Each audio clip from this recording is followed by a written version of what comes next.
तालिबान ने पाकिस्तान को उसकी औकात दिखा दी। पाकिस्तान के एक मंत्री ने अफगानिस्तान से कारोबार के बदले पाकिस्तानी मुद्रा में रकम लेने का ऑफर दिया था। अफगानिस्तान ने पाकिस्तान की इमरान सरकार के इस ऑफर को ठुकराते हुए कहा कि पहले उसे अपने रुपए की हालत देखनी चाहिए। अफगानिस्तान के कल्चरल कमीशन के सदस्य अहमदुल्ला वासिक ने कहा कि पाकिस्तान जैसे पड़ोसी देशों से कारोबार के लिए किया जाने वाला लेन देन अफगानिस्तानी मुद्रा में ही होगा। ये बयान उन अफवाहों के बाद आया है जिसमें कहा गया था कि पाकिस्तान जल्द ही अफगानिस्तान से रुपए में कारोबार शुरू कर सकता है। इससे उसे चालू खाते का घाटा कम करने में मदद मिलेगी।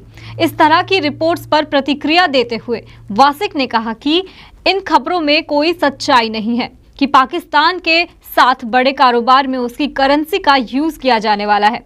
पिछले हफ्ते पाकिस्तान के वित्त मंत्री शौकत तारिक ने कहा था कि सरकार डॉलर का भंडार बचाने के लिए अफगानिस्तान के साथ कारोबार में रुपयों का प्रयोग करने की सोच रही है। पाकिस्तान के अरमानों पे फिर से पानी फिर गया। बता दें कि पाकिस्तान के कारोबारियों ने भी इस खबर को व्यापार बढ़ाने के उद्देश्य से बेहतरीन कदम बताया था। अफगानिस्तान की इस प्रतिक्रिया से उनके अरमानों पर पानी फिर गया। कारोबारियों का कहना था कि इस तरह के करेंसी वॉर्प एग्रीमेंट से दोनों देशों के बीच कारोबार में डॉलर का प्रयोग नहीं होगा। इससे विदेशी मुद्रा से संबंधित खर्च और रिजर्व को बचाने में मदद मिलेगी। करेंसी वॉर्प का मतलब होता है मुद्रा की अदला बदली।